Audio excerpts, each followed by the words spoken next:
I'm Naomi, and I've always been the black sheep of my family. From the moment I was born, I was a disappointment to my father. He'd been hoping for a boy, and when the doctor announced it's a girl, his face fell. I guess that set the tone for our relationship. My older sister, Sarah, was the golden child. She was smart, talented, and could do no wrong in our parents' eyes. Me? I was just there? Our house was always filled with praise for Sarah's latest accomplishment. Did you hear? Sarah got another A on her math test, or look at this beautiful painting Sarah made. Meanwhile, my report cards were met with indifference, and my crayon drawings ended up in the trash. As I grew older, I learned to fend for myself. I made my own lunches, did my own laundry, and figured out my homework without help. It wasn't ideal, but it made me strong and independent. One day when I was about 12, I discovered something that would change my life. I was hungry after school, and with no one around to make me a snack, I decided to try baking cookies. I followed a recipe I found in one of Mom's old cookbooks, and to my surprise, they turned out pretty good. The next day, I brought some to school. My classmate, Jenny, took a bite and her eyes widened. "Naomi, these are amazing. Did your mom make them?" I shook my head, a small smile forming on my lips. "No, I did." Word spread quickly, and soon kids were asking if I could bring more. For the first time in my life, I felt special. I had found something I was good at, something that made people notice me. When I got home that day, I was bursting with excitement. "Mom, Dad, guess what? I made cookies and everyone at school loved them." Mom barely looked up from her magazine. "That's nice, dear. Just make sure you clean up the kitchen when you're done."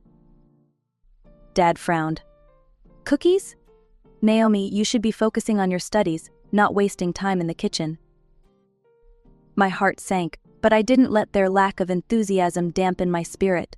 I had found my passion, and I wasn't going to let anyone take that away from me. As the years rolled by, the divide between my sister and me only grew wider. Sarah graduated high school with flying colors and got accepted into a prestigious college.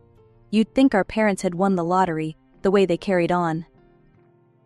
Meanwhile, I was still in high school, my grades decent but unremarkable. But I had found my calling in the kitchen. Every weekend, I'd whip up a storm of cakes, pies, and cookies. The neighbors started placing orders, and soon I had a little business going. "Naomi, honey, Mrs. Rodriguez from next door said one day, savoring a bite of my chocolate cake, 'This is heavenly. You've got a real gift.'" I beamed at the compliment. "Thanks. I'm thinking of going to culinary school after graduation." Her eyes lit up. "Oh, that's wonderful. You'd do so well." But when I shared this dream with my parents, their reactions couldn't have been more different. Mom's face fell. "Culinary school. But that's just cooking." Dad's reaction was even worse. He slammed his fist on the table.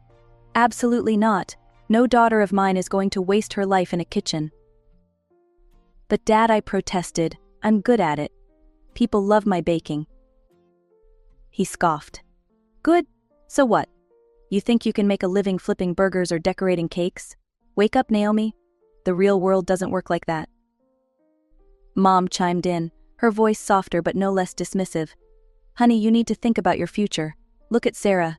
She's studying finance, she'll have a real career." Their words stung, but I wasn't ready to give up. I started selling my baked goods at school fairs and to classmates. The response was overwhelming. "Naomi, these cookies are insane," my friend Jake said, mouth full of chocolate chip goodness. "You should open a bakery or something." I grinned, imagining it. My own little shop, filled with the smell of fresh bread and sweet pastries, it seemed like a dream come true. But at home, the dream quickly turned into a nightmare. "What's this?" Dad demanded one day, holding up a flyer for my bake sale. I swallowed hard. It's for school. We're raising money for new computers." He narrowed his eyes. "Don't lie to me, Naomi. I know you've been selling your little treats. This stops now, you hear me? You need to focus on real studies, not this hobby." "But Dad, I'm making good money." "Money," he interrupted. "You call a few dollars for cookies money? Do you know how much your sister makes at her internship?" That's real money, Naomi. That's a real future. I bit my lip, fighting back tears. I just thought. No, you didn't think he cut me off. Listen to me carefully. This baking nonsense ends now. You're going to buckle down, get your grades up, and apply to proper colleges. If I hear about one more cake or cookie, so help me, we'll cut you off. No more college fund, no more support. Do you understand? That night, I cried myself to sleep, my dreams of culinary school crumbling like an overcooked cookie. The next day, I started researching business colleges, my heart heavy but my resolve strengthened. I would find a way to make this work. Somehow, someday, I'd follow my passion. But for now, I had to play by their rules. College flew by in a blur of numbers, spreadsheets, and financial reports. I threw myself into my accounting studies, trying to convince myself that this was the right path. But every time I passed a bakery or caught the scent of fresh bread, my heart ached for what could have been. Finally, degree in hand, I landed a job at a large corporation. My parents were thrilled. I rented a tiny apartment, determined to stand on my own 2 feet. But as I sat at my desk, day after day, crunching numbers and filing reports, I felt my spirit slowly dying. One evening, unable to take it anymore, I dug out my old recipe book. The pages were worn, stained with butter and flour, reminders of happier times. I whipped up a batch of cupcakes, losing myself in the familiar rhythms of mixing and baking. The next day, I brought them to work. The response was immediate and overwhelming. "Oh my God, Naomi, these are amazing," my coworker Lisa exclaimed. "Where did you buy them?" I hesitated, then admitted, "Actually, I made them." Word spread quickly. Soon, people were asking if I could make cakes for their birthdays, their kids' parties, even their weddings. I started small, just a few orders on weekends, but soon I was spending every free moment in the kitchen. My tiny apartment was constantly filled with the aroma of vanilla and chocolate. The turning point came when our company's anniversary rolled around. The director himself approached me. "Naomi, I hear you're quite the baker," he said. "How would you feel about making the cake for our anniversary party?" My heart raced. This was a huge opportunity and a huge risk, but I couldn't say no. The day of the party arrived. I wheeled in a massive cake, decorated with the company logo and intricate sugar flowers. As I unveiled it, the room fell silent. Then the director broke into a huge grin. "This is incredible," he turned to the crowd. "Everyone, give it up for Naomi, our resident accounting wizard and apparently master pastry chef." The room erupted in applause. The director actually hugged me, whispering, "You're wasted in accounting, my dear. This is your true calling." His words stuck with me. Over the next few months, as the orders kept pouring in, I realized I had a decision to make. I was working 2 full-time jobs, accountant by day, baker by night. Something had to give. One sleepless night, covered in flour and surrounded by orders, I made my choice.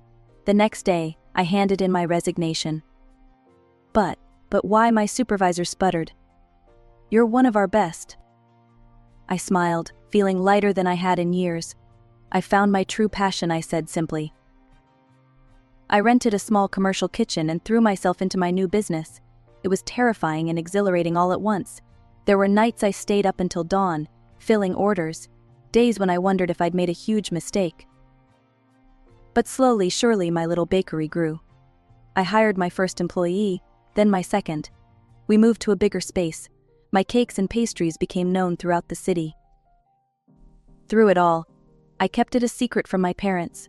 As far as they knew, I was still a successful accountant, climbing the corporate ladder. I told myself I was waiting for the right moment to tell them the truth.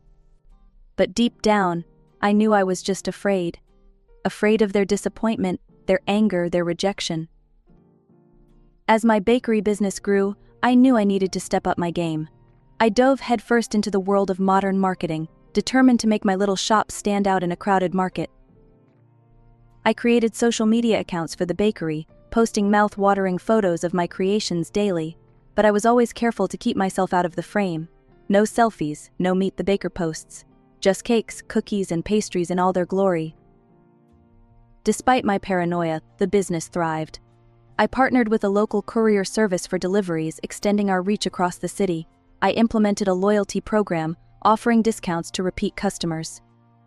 And then came my masterstroke Sweet Tooth Saturdays. Once a month, we'd open our doors and offer free samples to anyone who walked in. The first time, I was a nervous wreck. "What if no one comes?" I fretted to Jess. She rolled her eyes. "Boss, have you tasted your own stuff? They'll be lining up around the block." She was right. By noon, we had a queue stretching down the street. As I watched people's faces light up with each bite, I felt a warmth in my chest that had nothing to do with the ovens. Our popularity skyrocketed. Soon we were catering high-profile events, supplying desserts to upscale restaurants, even shipping our signature cookies nationwide. And with success came money. More money than I'd ever imagined I'd make just baking cookies, as my dad would say. Before I knew it, my income had surpassed my sister's bank salary. I started helping my parents out, always under the guise of my successful accounting career. When their roof needed replacing, I footed the bill. When they mentioned wanting to see Europe, I surprised them with tickets. "Oh, Naomi, you shouldn't have," Mom said, but her eyes sparkled with excitement. While I was building my business and helping our parents, Sarah was living it up. She still lived at home, spending her entire paycheck on designer clothes, fancy gadgets, and her latest obsession, self-care. But none of that mattered to my parents. In their eyes, Sarah was still the star. "Did you hear about Sarah's promotion?" Mom would say, beaming. Vice president of her department at only 28. I'd force a smile. "That's great, Sarah. Congrats." All the while, I was running a successful business, employing a dozen people, bringing joy to hundreds of customers every day. But in this house, that counted for nothing. That day started like any other at Sweet Dreams Bakery. I was in the kitchen, putting the finishing touches on a wedding cake, when Jess burst in, waving an order form. "Boss, you're not gonna believe this," she said, her eyes wide. I wiped my hands on my apron. "What's up?" "We just got an order for a birthday cake. Delivery address is..." She paused for dramatic effect. "Your parents' house." I felt like I'd been doused with ice water. "What? Are you sure?" She nodded, handing me the form. There it was, in black and white. My childhood address, my mother's name, even a note specifying it was for her birthday. For a moment, I couldn't breathe. Then, slowly, a plan began to form in my mind. "Jess," I said, my voice steady despite my racing heart, "clear my schedule. This cake is going to be my masterpiece." For the next week, I poured every ounce of my skill and love into that cake. 3 tiers of Mom's favorite flavors, decorated with hand-piped flowers and delicate sugar sculptures. It was, without a doubt, the best work I'd ever done. As I put the final touches on it, I imagined the scene: my parents' awe as they saw the cake, their pride when I revealed I'd made it, the joy of finally being able to share my true self with them. The day of the party arrived. I showed up early, a small gift in hand to maintain my cover. The house was bustling with relatives I hadn't seen in years. "Naomi," Aunt Clara exclaimed, pulling me into a hug. "Look at you, all grown up. Still crunching numbers." I nodded, the familiar lie sticking in my throat. "Yep, still at it." I couldn't wait for my cake from the bakery, and then the doorbell rang. Mom answered it, and there was our delivery guy, holding the distinctive Sweet Dreams Bakery box. "Special delivery for the birthday girl," he announced cheerfully. A hush fell over the gathering as Mom carried the box to the dining room table. She lifted the lid. There were gasps and murmurs of appreciation as the cake was revealed in all its glory. I stood there, my heart pounding, waiting for the right moment to speak up. But before I could open my mouth, Dad cleared his throat. "Before we celebrate," he said, his voice unusually serious, "we have something we need to address." The room fell silent. All eyes turned to my parents, who were now wearing identical expressions of, was that disgust? "We recently discovered something," Mom continued, her voice cold. "A secret that's been kept from us." The silence in the room was deafening as my parents' words hung in the air. I stood there, frozen, as my father's voice, dripping with disdain, shattered the life I'd built. "Can you believe it?" he said, addressing the room full of relatives. His finger pointed at me accusingly. "Our Naomi here has been lying to us all this time. She's not an accountant, she's a pastry chef." He spat the words out like they were poison. Murmurs rippled through the crowd. I opened my mouth to speak, to defend myself, but no words came out. This couldn't be happening. Dad continued, his face red with anger. "We always dreamed our daughters would achieve real success, become respected members of society." He gestured towards Sarah, "Like your sister here, vice president at her age. That's something to be proud of." Sarah shifted uncomfortably, not meeting my eyes. "But you," Mom said, her gaze boring into me. "We raised you, gave you every opportunity, and this is how you repay us, by becoming an ordinary cook." The word ordinary stung more than I could have imagined. Didn't they understand? Couldn't they see what I'd built? Suddenly, Dad strode over to the table where my cake sat. With one swift motion, he flipped the box over. I watched in horror as my creation, the masterpiece I'd poured my heart into, crashed to the floor in a mess of icing and sponge. A collective gasp went up from the guests. Dad let out a harsh laugh. "We're not eating this stuff," he sneered. "It's beneath us." Mom nodded in agreement. "Naomi, you've shown us that you're unworthy to be among respectable people. You've disobeyed us for the last time." Dad's next words hit me like a physical blow. "We hereby disown you. You're no longer our daughter." I couldn't breathe. This couldn't be real. I looked around the room, desperately seeking an ally, someone to stand up for me. But I was met with averted gazes and uncomfortable shuffles. Aunt Clara, who had hugged me so warmly earlier, now whispered to Uncle Joe, "I always knew that girl was trouble." Others nodded in agreement. The room that had moments ago been filled with festive cheer now felt cold and hostile. "Leave," Mom said, her voice ice cold. "Leave now and don't ever contact us again." I stood there, rooted to the spot, tears streaming down my face. How could they do this? How could they dismiss everything I'd achieved, everything I was, so cruelly? "Didn't you hear your mother?" Dad barked. "Get out." Somehow I found the strength to move. I turned and walked towards the door, my vision blurred by tears. As I reached for the handle, I heard Sarah's voice, tiny and unsure. "Mom, Dad, maybe we should." But her words were cut off as the door closed behind me. I stumbled down the front steps, the same steps I'd climbed countless times as a child, but now they felt foreign and unwelcoming. I made it to my car before the sobs overtook me. As I sat there, surrounded by the remnants of the family I'd just lost, I felt something inside me break. The dream I'd held onto for so long of finally gaining my parents' approval, of them understanding and appreciating who I truly was, had shattered like my cake on the dining room floor. I don't know how long I sat there, crying until I had no tears left, but as the sun began to set, casting long shadows across the neighborhood I'd grown up in, I knew one thing for certain: I could never come back here again. The days following the disastrous birthday party passed in a blur.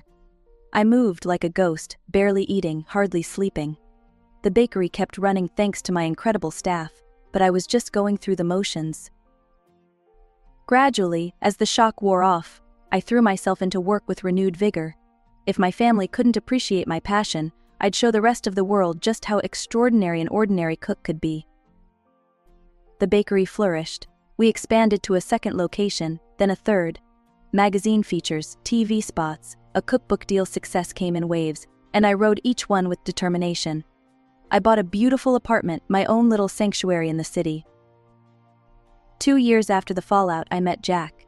He was kind, supportive, and thought my cakes were the best thing since, well, sliced bread. When he proposed a year later, I said yes without hesitation. Our wedding was small but perfect. As I looked around at the smiling faces of friends and chosen family, I realized I didn't miss my blood relatives at all. These people, my employees, my friends, my husband, they were my real family now. Life settled into a comfortable rhythm. The bakery continued to thrive, and Jack and I built a happy life together. I had everything I'd ever wanted except, perhaps, closure.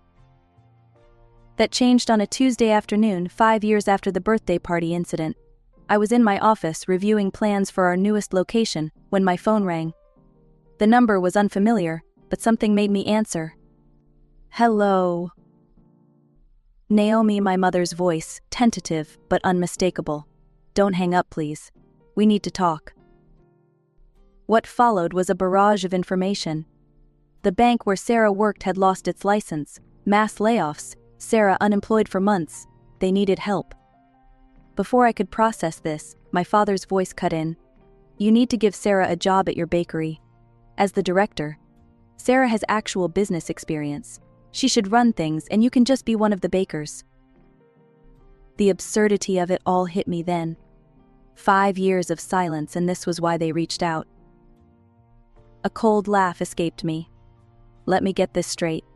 You disown me, throw me out, and now you're demanding I give up my business to Sarah. We gave you life, Dad bellowed. We raised you. You owe us. Something snapped inside me then. All the pain, all the anger I'd suppressed for years came rushing out. I owe you nothing, I said, my voice steady and cold. You made your choice 5 years ago. I'm not your daughter, remember? I'm just an ordinary cook who's beneath you. I certainly won't be helping you or Sarah. Goodbye. I hung up, my hand shaking slightly. For a moment I just sat there, letting the reality of what just happened sink in. Then, slowly, a smile spread across my face. I felt lighter somehow, as if a weight I didn't even know I was carrying had been lifted. I owed them nothing. I was free. Just when I thought I had closed the book on my family saga, life threw me another curveball. It was a quiet Sunday afternoon when my phone rang, displaying a number I hadn't seen in years. Sarah's number. With a mixture of curiosity and apprehension, I answered. Hello. Naomi, Sarah's voice was soft, hesitant. I hope it's okay that I'm calling. I took a deep breath. It's okay, Sarah. What's going on? What followed was a conversation that would change everything. Sarah apologized profusely for our parents' behavior, both recently and 5 years ago. I had no idea they called you asking for a job, she said, her voice thick with emotion. I would never have asked for that. I'm so sorry, Naomi. I felt a knot in my chest begin to loosen. Thank you, Sarah. That means a lot. She went on to explain how losing her job had been a wake-up call. I realized I'd been living someone else's dream all this time. Banking, finance, it was never what I wanted. It was always Mom and Dad's vision for me. I listened, barely breathing, as my sister poured out her heart. Seeing you follow your passion, build this amazing business, it inspired me, Naomi. I've decided to change my life. I've enrolled in interior design courses. I want to create, to make beautiful spaces. I want to be true to myself, like you've been. Tears welled up in my eyes. All these years I'd thought Sarah was the golden child, living her best life. I never imagined she might be struggling too. That's wonderful, Sarah, I managed to say. I'm happy for you. There was a pause, then Sarah's voice came again, thick with emotion. I'm proud of you, Naomi. You stood up for yourself, followed your dreams despite everything. You're living the life you want, and that's amazing. I couldn't hold back the tears any longer. Years of pent-up emotion, the hurt, the anger, but also the longing for my sister came pouring out. We talked for hours, catching up on lost time, sharing our hopes and fears.